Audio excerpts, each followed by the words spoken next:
Good morning. It is wonderful to see you all this morning. Last Sunday, I was driving to Pennsylvania to take my daughter back to school after Thanksgiving. We drove up into the mountains of Virginia through very icy fog, and we were rolling through those mountains on our way north, and my phone started to go off. And we pulled over, and I looked at my phone, and it was all these folks from the UU. This strikes fear in the heart of a pastor, but all the messages were wonderful. The first one said, the entire congregation stayed for the talkback session. And wonderful message after wonderful message about your welcome of our guests last week and the richness of the conversation that you shared with her and the power of all of the work that we're doing out in the community and organizing that. So many positive things. So I want to tell you, return from the ice and fog of distant mountains, how grateful I am for the way that you hold together contradictions into paradox, the way we don't try to resolve our theological and philosophical differences, but we bring those together to create a thriving community, and the way we take all of that energy and move it out beyond ourselves into the world. Because it is a world of ice and fog, and the light and warmth of this place dispels it. Thank you all so much. Please give yourselves a winter holiday round of applause.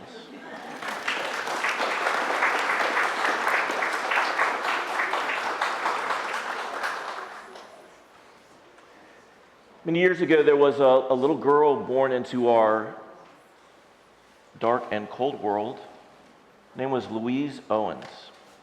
She was born in a mill village in Joanna, South Carolina. Small place, first of 6 kids. When her mother was 30, her mother died. And when her father was 32, he died. And so Louise was left an orphan and the oldest child of 6 children. And she spent her childhood as a surrogate parent for her siblings. During the Depression, they lived on their grandparents' farm. She was a hard worker her whole life. She married a man named Hatchell, and they had a son, Mike. And when Louise was in her adulthood and Mike was in his adulthood, they were celebrating Christmas with family, Mike's kids and his wife Penny's kids. Family gathered around. Mike and Penny, Louise's son and daughter-in-law, gave one of those kids a teddy bear. And Louise said, just by the by, I never had a teddy bear when I was a kid. That's not what she was able to have in her childhood. And Mike and Penny heard this. So every Christmas thereafter, they would get Louise a teddy bear. And also on other occasions, birthdays and Valentine's Day and other celebrations, they would give Louise a teddy bear. She lived to be 96. And when she died, there were dozens and dozens and dozens of teddy bears, more than 50 in her collection. Little girl with no teddy bear who died surrounded by all that love and warmth.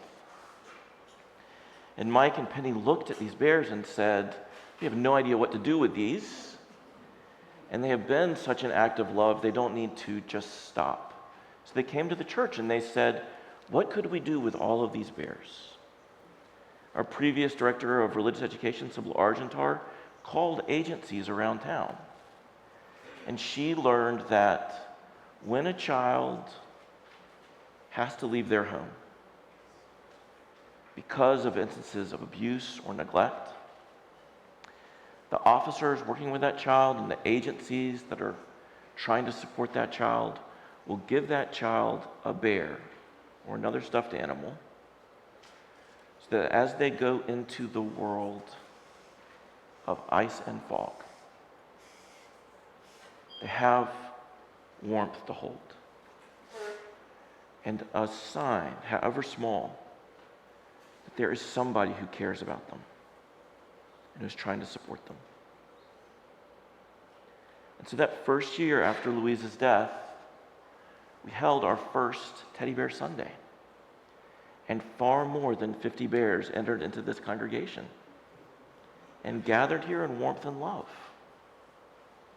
and then moved out into the world. And so we celebrate every year. There'll be a time in the service for us to bring our bears, not yet. That time will come. And if you find that you don't have one, just look around. You'll see that bears have come into the sanctuary ahead of you and are seated all around you. Make sure you don't grab your neighbor's bear. But if there is a bear that is looking for a companion to make its way up front, you be that friend. You be that companion. Be that guide who brings light and warmth into this world. Thank you all for all you give.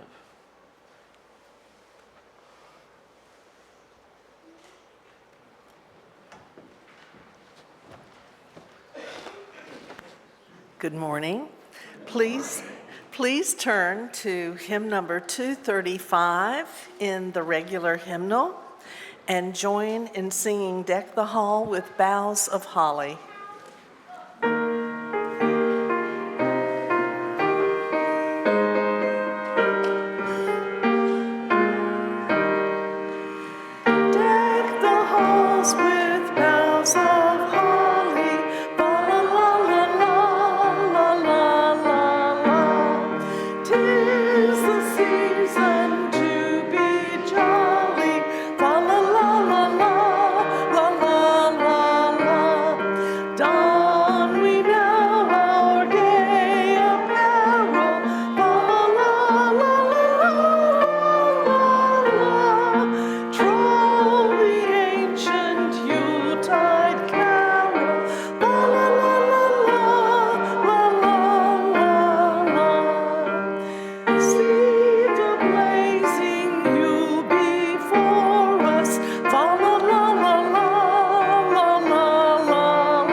Good morning. My name is Mary Underwood, and I serve on the Board of Trustees of the Unitarian Universalist Church of Spartanburg. Welcome to this sacred space. We are glad you are here. At UUCS, we strive to be a beloved community of warmth, love, and support across all our differences. This is a welcoming congregation where everyone is welcome just as we are. If you are visiting us this morning, we would love to meet you. Visitor cards may be found in the pocket on the back of the chair in front of you. Please feel welcome to fill one out and place it in the offering plate during the service so we can connect with you. There is always a lot going on in the life of this congregation, and that only increases with our winter celebrations. You've got to read about this stuff to keep up. So find the Connect in the lobby, look through the one-page weekly calendar in your order of service, and memorize your weekly happenings. Our giving tree is at the back of the sanctuary. Please take a tag and bring your gift back by next Sunday, December 14th. Gifts are for unhoused children of the Away Home program and children in the Southside neighborhood. Share the love this season. Our auction, we surpassed our auction goal by $18. Yeah. As of this morning, we have raised $16,018 at this year's auction. Well done, everyone. Thank you for your generosity. Thank you to everyone who came yesterday to help clean the church for the holidays. Literally, hundreds of people came in and out of our sacred buildings and grounds every day, each day of the week, and we need all the help we can get to keep up. Thank you to all who came to clean yesterday. If you want to get in on the action, man, do we need you. A sign-up genius is in the happenings. See Ann Scott or the divine Naomi Richardson for details. Busy bags. We love them. The kids love them. If these beloved busy bags in all of the chaos of a Sunday morning ended up in your car, at your home, or in your Mary Poppins bag, please help them make their way back here so they can be enjoyed by Sunday on our smallest and mightiest congregates. Thank you. Humanist meeting is this Wednesday, December 10th at 7 o'clock. Where they'll enjoy food, drinks, and conversation, crackers and brie, tequila cake, never had that, and more. We'll explore future program ideas. Is there a topic you would like to share with the Humanist group as a presenter or as part of a panel? Would you like to hear more about the short list of the 2025 American Humanist Association Humanist of the Year Awards and the winner, Dr. Jelani Cobb? Or about Megan Hunt, first openly humanist and atheist member of the Nebraska State Legislature, recipient of the 2025 Religious Liberty Award? Or do you want to learn more about the trailblazers of humanism? Please come and bring your ideas. Vision Board Workshop is going to be led by Cameron Popkin in the UUCS Fellowship Hall this Saturday, December 13th, from 10 to 11 a.m. There is no doubt that 2026 is going to be exciting, and there's certainly going to be a proper length of the unexpected. That said, there are some things in our upcoming year that can be encouraged. Join us for a workshop on vision board making that might sound like an arts and craft class, but is nothing at all like that. Let's build one together. All supplies will be provided, but if you have any specific goals that have specialty publications, please bring them along with you. You'd be surprised at the serendipity of just leafing through your favorite magazine. Winter celebrations are here. December 14th is our second annual Cookie Communion. That's right, cookies, coffee, hot chocolate, unconditional love, you, and you in the morning service.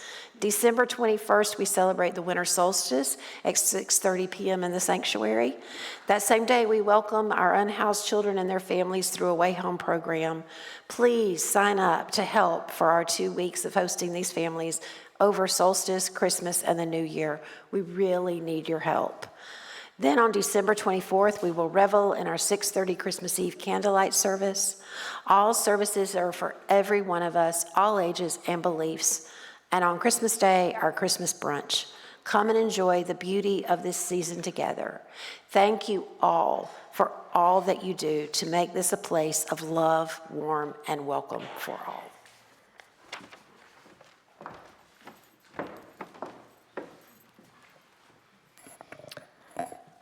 My name's Kara Dowling, and I'm going to read our chalice lighting. Give us the spirit of the child. Give us the child who lives within, the child who trusts, the child who imagines, the child who sings, the child who receives without reservation, the child who gives without judgment.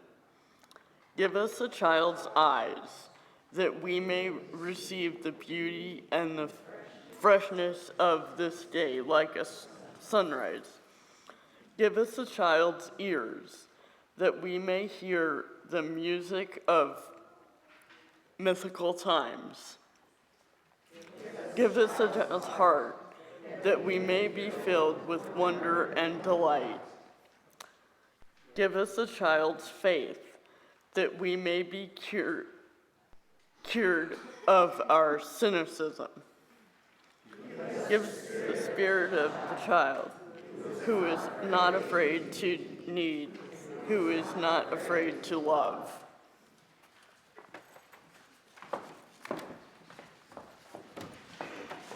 If you will, stand as you're willing and able, and turn to page 238 in our gray hymnal, Within the Shining of a Star.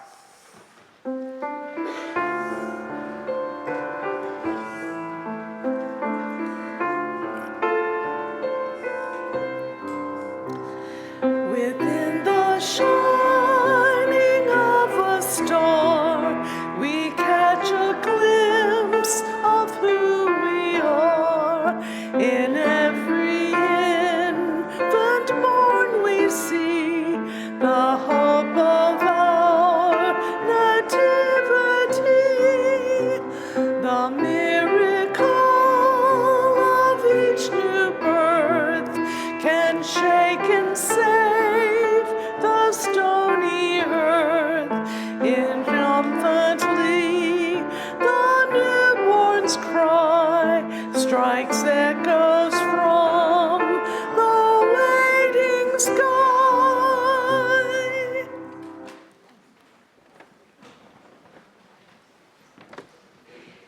If there are any children who would like to join me up front, go ahead and bring a teddy bear or a stuffed animal.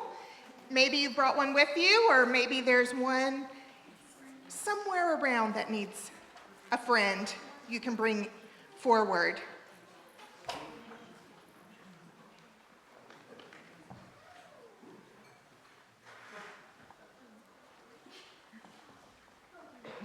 You want to come over, Lily? Okay.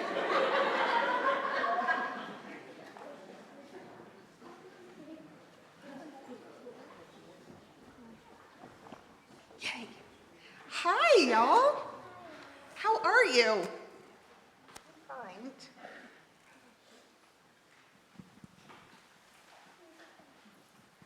What all we got up here?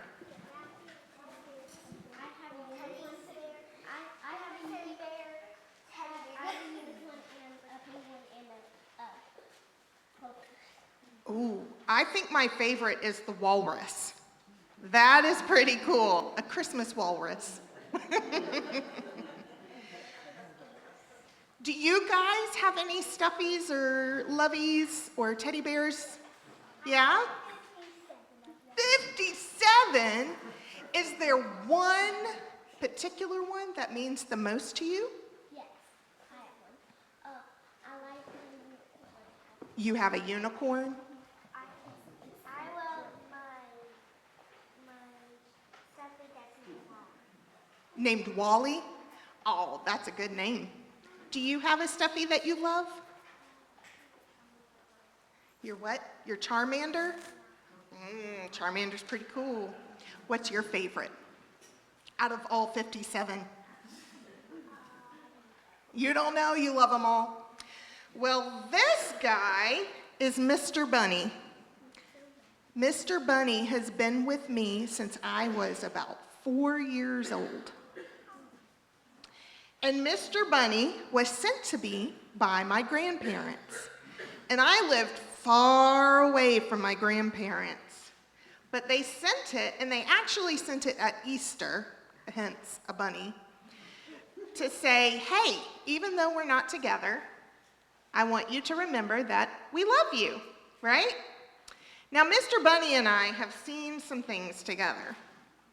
Mr. Bunny went with me to my first overnight sleepaway camp. And Mr. Bunny got thrown up on at that overnight sleepaway camp by me. So Mr. Bunny went through the washing machine there and came out nice and clean. I ended up having a really good time at that camp. But, you know, I had Mr. Bunny with me. Mr. Bunny also flew on an airplane when I was 16 years old.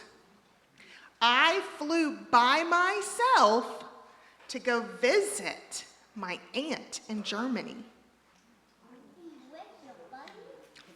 Well, I took my bunny with me because I was a little scared to fly by myself.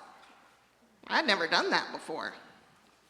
Another time, I went off to college, and I left my family, and I didn't really know anyone else. But you know who was with me? Mr. Bunny. Mr. Bunny. That's right. And then I went off to seminary, and I didn't really know too many people there. But guess who was with me? Mr. Bunny. You always need it I always need Mr. Bunny. And you know why? because it's from your grandparents. One, yes, it was from my grandparents. And because I'm like far away. And they were far away. And whenever I did something where I had to go off by myself, You have Mr. Bunny. I had Mr. Bunny. That's right. And that is what all of these animals are going to do. They're going to help children that have to go off by themselves, maybe with a police officer or a social worker where they're in an unsafe situation. And they are going to get a bunny or a unicorn or a penguin or a dragon or a walrus or a polar bear. And hopefully that will help them feel a little more loved and a little more safe, right? Yeah. You always need your Wally for everything. Well, you know what? Then for school. I am 43 years old and I still have my Mr. Bunny. Even when I am a mom and I have my own kids. Isn't that crazy? We never grow too old for our stuffies and our lovies, right? Yeah. I have something else I want to show you. Let me see if I can reach it. Okay. What do you think this is? It is a heart, and it is a rock. It's a stone. Have you ever found a rock that was shaped like a heart before? Yes. You have? It was a smooth rock. This one came all the way from Lake Superior. I found it in October when I was visiting a friend. Yeah? Awesome. And just someone or something. Oh, it's never too cold for me. The lake water. Okay. So look here. I want you to see something. Do you see something? When I go on walks, You find so many heart rocks. I always look for heart rocks. And I was thinking that today you could choose a heart rock to put in our rippling bowl to remind you of all the love and light that is inside of you that you can share with others. That one's a little big. We're going to leave that one there. The thing is, I think I like this one. I like this one. It's so smooth. I like. Okay, so I want you to choose a heart rock and remember that you can find love in the world, even when you're alone too, right? All you gotta do is look for it. I choose this one. You choose that one? Okay, so here's what we're gonna do. You're gonna find a spot for your furry friend up here. that we're gonna share with other kids. And then you're gonna pick a stone that you can put in the rippling bowl. And remember that the rippling bowl is a place that we can put our stones, our not so good things, and our great things, and we share those. And when we share those with others, the not so good things become a little easier, and the great things get spread and become even more joyful, right? Yeah. So pick out a rock. I just picked out mine. You picked out yours? Okay, did you pick out one? All right, I'm gonna put these.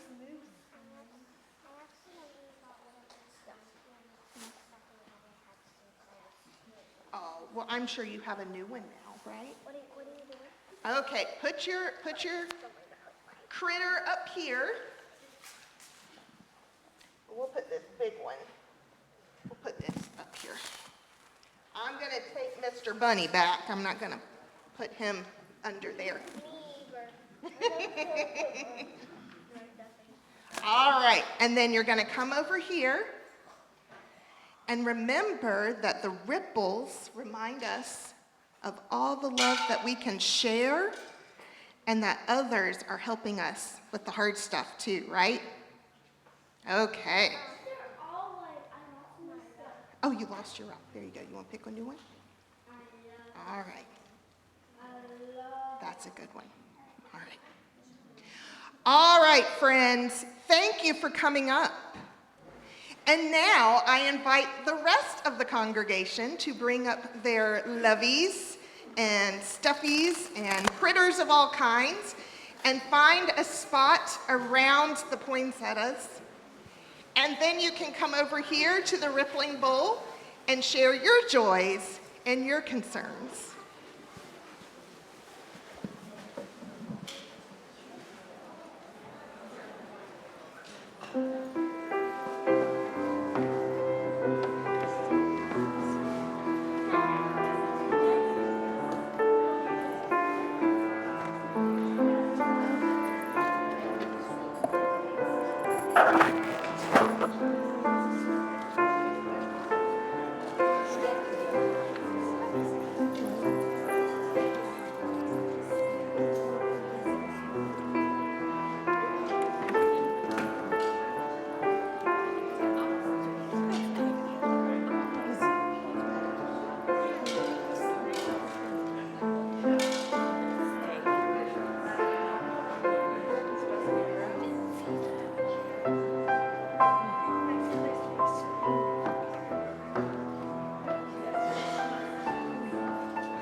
and the stuffed animals up here.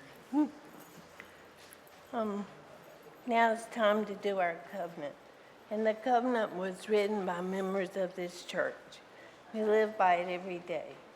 For those people watching virtually, it can be found on our screen, and those here at the church, it can be found in your bulletin.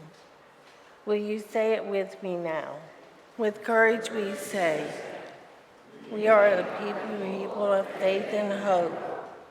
Together we covenant to strive to be our better selves, to honor both the critical mind and the generous heart, to prove that diversity is not be divisiveness, move on to systems, violence, and oppression with the power of love beyond belief.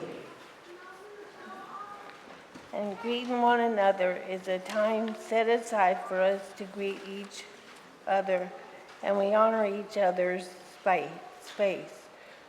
When the music starts, we ask that you return to your seats so we can continue to the service and let the holy chaos begin.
Now it is time that we set aside to share our treasures and financial gifts with this beloved community.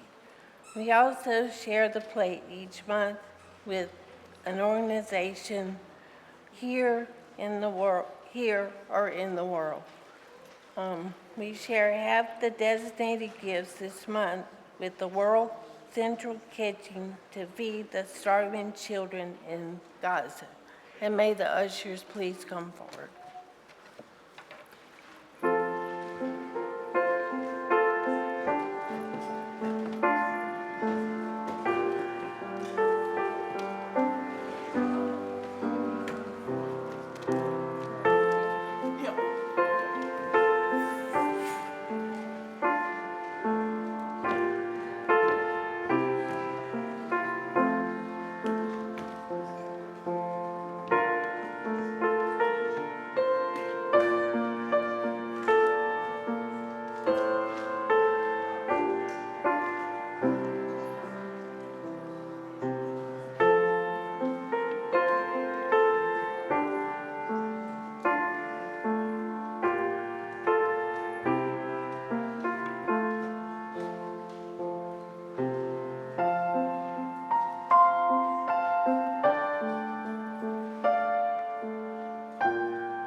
So beautiful.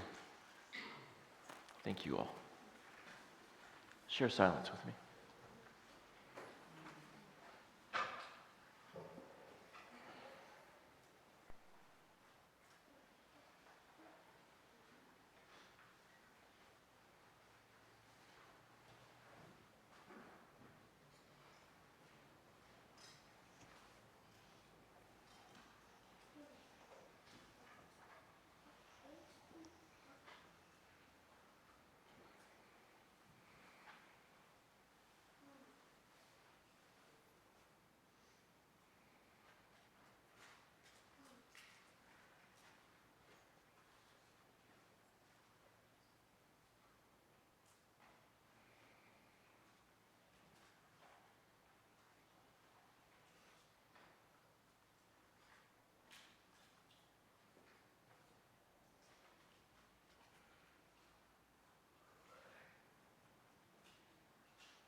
wandering over the earth.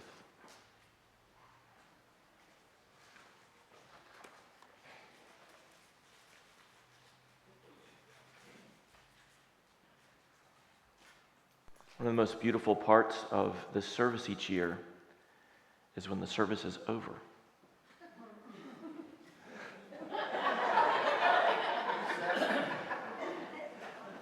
I didn't mean it for that to be a joke. And I'm glad you are in a mirthful spirit. Because the bears go out. They go out with purpose. And so do we. We go out following their lead with purpose. It's very beautiful. And at the end of each service, as the bears and we travel out into the world, have been moved year after year to be met at the door by many people in this congregation who share stories very like the stories of the children who will receive these bears. Many people in our congregation who in their own childhood or at other times in their life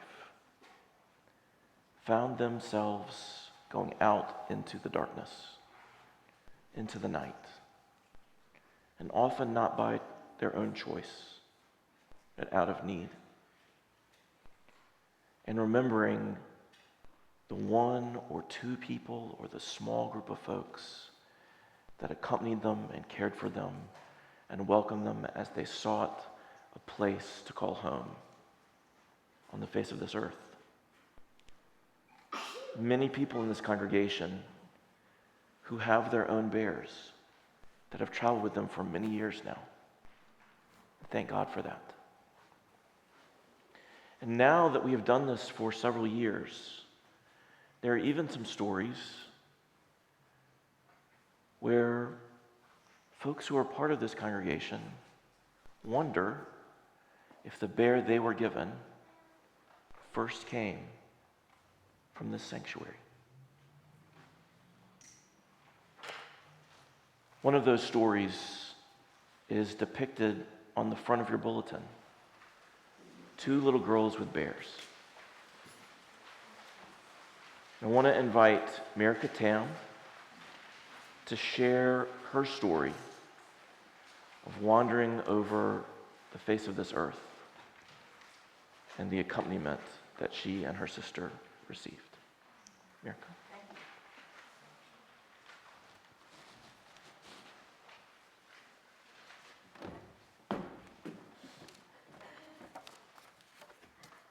Let's see that this works.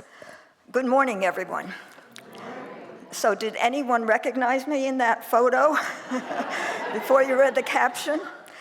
So keep that photo in front of you, because I'm going to tell you the true story of the lives of those bears.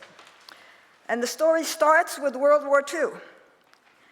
At the end of World War II, there were 1 million refugees in Europe. In the refugee camp where I was born, there were 4,000 Estonians. 1,000 of them were children.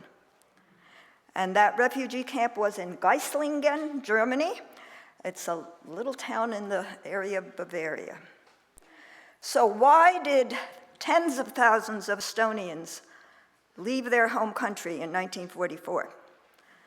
The short answer is that Stalin was bombing civilian areas of Estonia, just as Putin is bombing civilian areas of Ukraine today. If you're a World War II buff, I would love to talk to you after the service to trace with you the month-by-month history of Estonia during World War II. So, all these refugees are in Germany, but they need to find new homes. So Australia and Canada have always been welcoming of refugees. So they were eager. They were first in line to accept refugees. And when my father's sister, who was at that camp, she was at the camp with her husband, and I think they had 3 sons. When she heard the opportunity to go to Australia, my aunt, my father's sister, went with her family to Australia. So when my aunt was in Australia, and we were still in Germany refugee camp, my aunt sent a teddy bear to me and a teddy bear for my sister. So that photo that's on the cover was taken in 1950. I am 4, my sister is 2, so those are the teddy bears that were sent to us from Australia. The USA has always had an ambivalent relationship with their refugees and immigrants. What helped at this time was that President Truman decided that we should help with this refugee problem. And President Truman promoted the Displaced Persons Act. And because that passed, these camps were actually called Displaced Persons Camps, or for short, DP camps. So one of the early words from that early childhood for me was DP.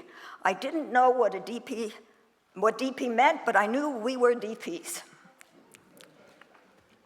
So when we left Germany in 1951, my parents had been in that DP camp for 7 years.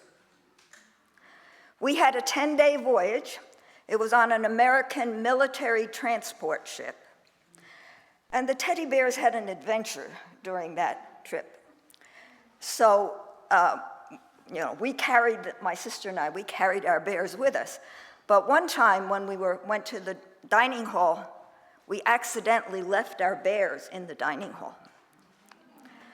So later in the day, when our family remembered that, our family went back to the dining hall hoping to find the bears. And they did. Those bears had been put on a large soup kettle on the cover of the kettle facing each other. So that's where we saw them. And my father wrote about that as one of the experiences in his memoir in his old age. He wrote about that refugee experience, and he described that discovery. And he used the word joy. This is all in Estonian, of course, but I have that memoir, and he used the word joy. That's what our family felt was joy at recovering these bears. So these bears continued, as we've heard from others, these bears can continue to be important for a very long time. So we grew up in New Jersey, so during those years, of course, the bears lived with us in our family home, and they remained in our parents' house for a while. But as we started moving around as adults, and we both lived in many places, we each took our bear with us. And so my sister ended up in Collingwood, Ontario, which is a little town a couple of hours north of Toronto. And of course, I ended up here in Spartanburg. 3 or 4 years ago, the Estonian Diaspora Museum in Toronto was asking people to send artifacts from that refugee period, from that refugee experience. And they were begging for these because the people, those refugees who had originally come as refugees, they were dying off, and so they were begging for any artifacts that were available that they could make as part of the museum. So I said, this was 3 or 4 years ago, I heard about this, so I started thinking, maybe that's where my teddy bears should go. So I asked my sister, I said, oh, would you like your teddy bears to be donated? I said, I'm thinking about it, donating this bear. Would you like to donate your bear too? And she said, no, I don't want to give away my bear. I'm not ready to part with my bear. So I said, that was 3 or 4 years ago. So last year, I asked her again. I said, are you ready to donate your bear? And she said yes. So last summer, my sister came to visit me here with her bear. It was very emotional for us. We had seen each other, of course, over the years, but these bears hadn't been together for decades. And having them together really felt very special, very wonderful. And then last fall, 2024, I shipped these 2 bears off to the museum in Toronto. And of course, I included the detailed story of their history, again, quoting my father's memoir about the experiences that we had as refugees. So these bears had traveled from Australia to Germany to USA to Canada. And now they've found the city of their final destination. And their story will remain alive there as part of the museum. These teddy bears had fulfilled the purpose of their existence. My sister and I are now in our 70s, and we have had very fulfilling lives.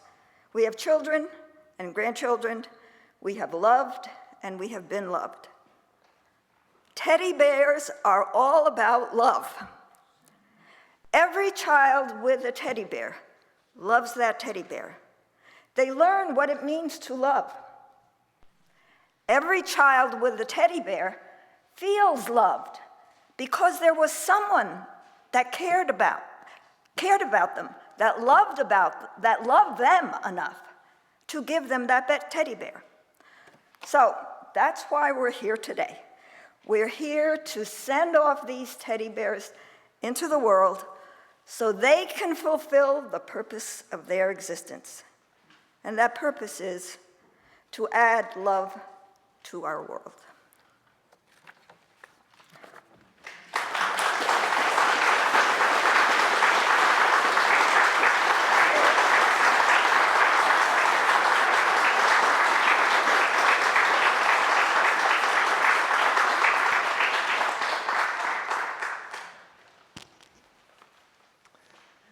Have you ever heard a bear talk?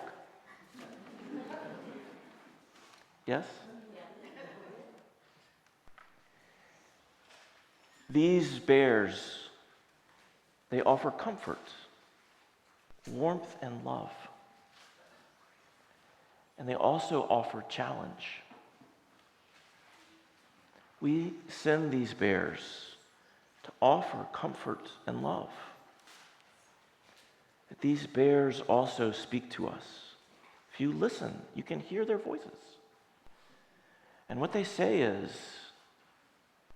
you must also offer comfort and love. And we must create a world where children do not have to go out alone in the night, and where people cannot hide behind bears as surrogates, where we step forward as human beings with comfort and with love.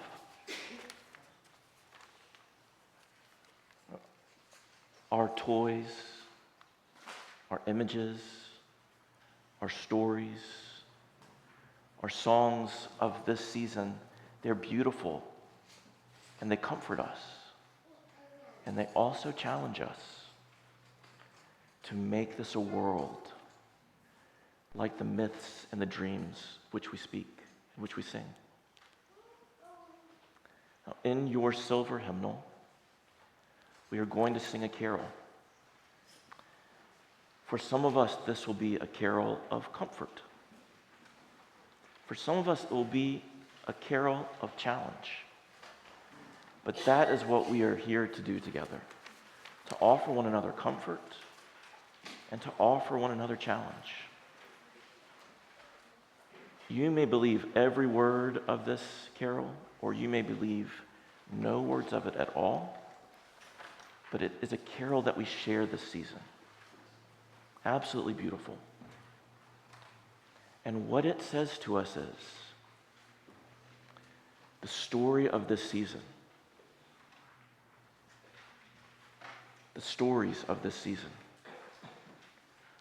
are stories of children and families wandering over the face of the earth, bombed and dispersed by empire after empire. And yet the smallest things offer a witness stronger than the power of any military or economic force. And they call to us. The stories and the songs and the bears call to us. They tell us we are not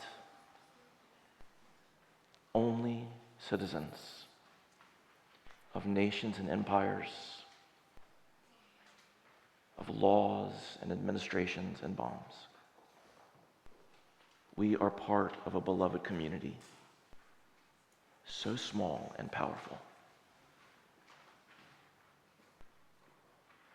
meant to accompany every child that wanders the face of this earth. Let us sing this carol together.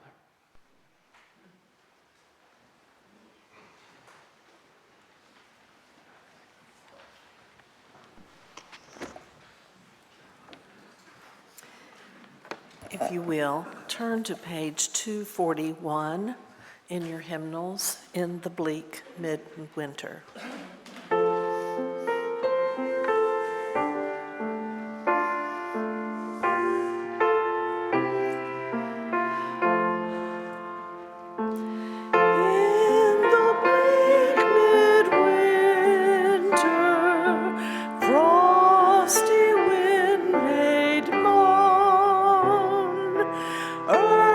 Stood hard as iron, water like a stone. Snow had fallen, snow on snow, snow on snow. In the bleak midwinter, long ago,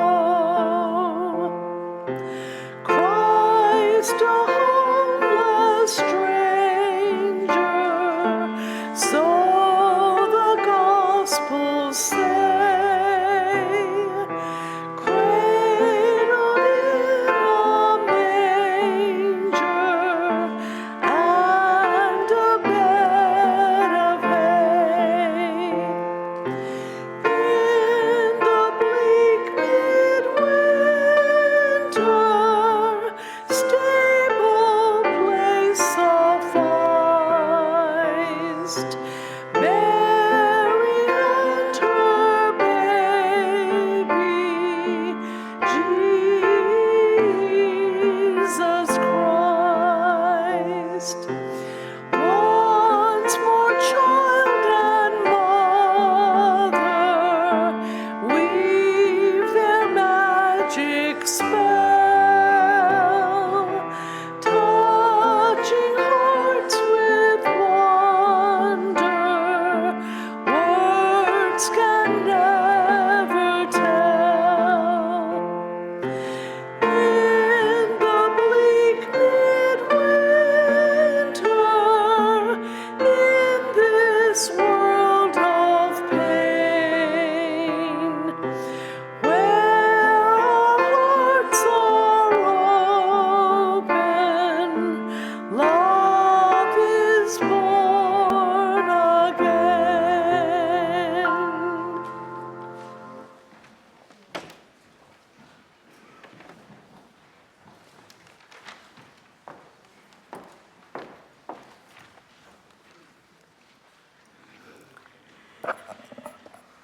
For the extinguishing of the chalice, give us the spirit of the child.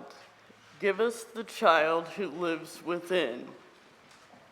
The child who trusts, the child who imagines, the child who sings, the child who receives without reservation, the child who gives without judgment.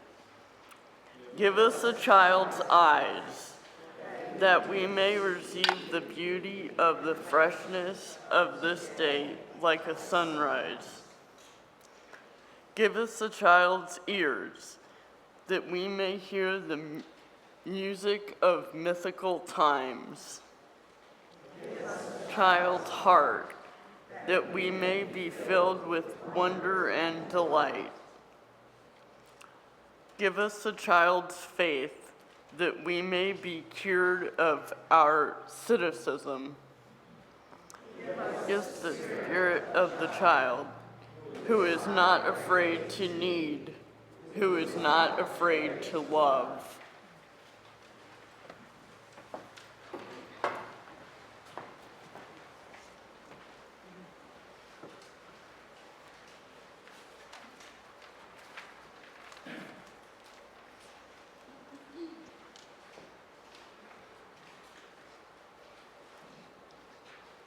There are bombs and policies meant to intimidate us into not caring.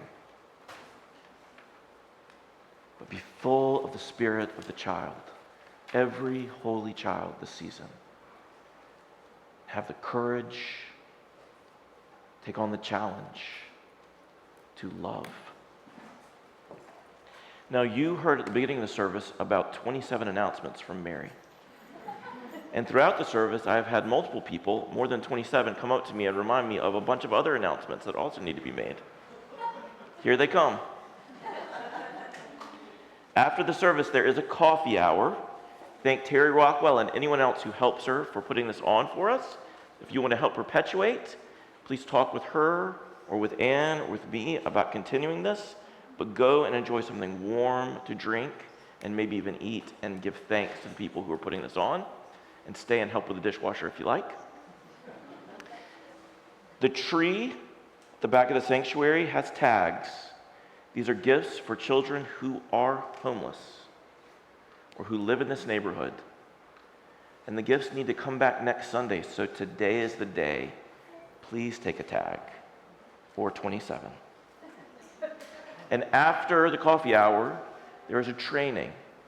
If you would like to help us welcome children to this church over Christmas and New Year's, from December 21st, solstice night, until January, whatever, 27th, whenever it is.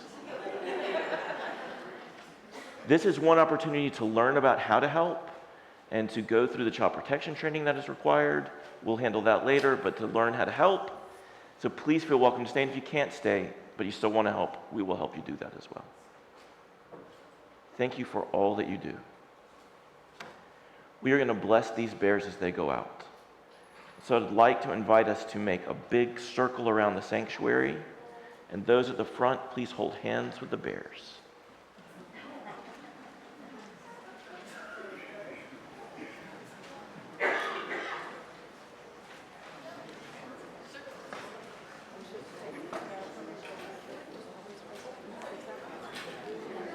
Don't take the bears away, but you can hold their hands for the blessing. Make a circle around the sanctuary.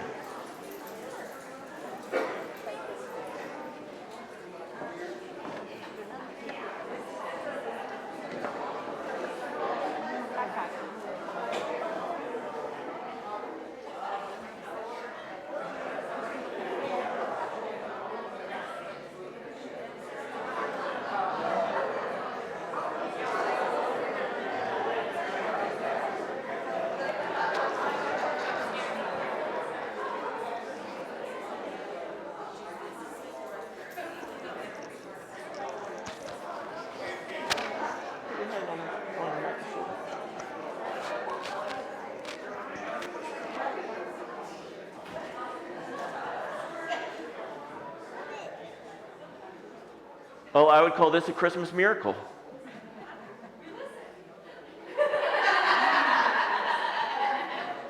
You can name the miracle as your myth and story allow. A blessing for the bears. May these bears travel out with comfort. And may we accept their challenge to bring that comfort to. May it be so.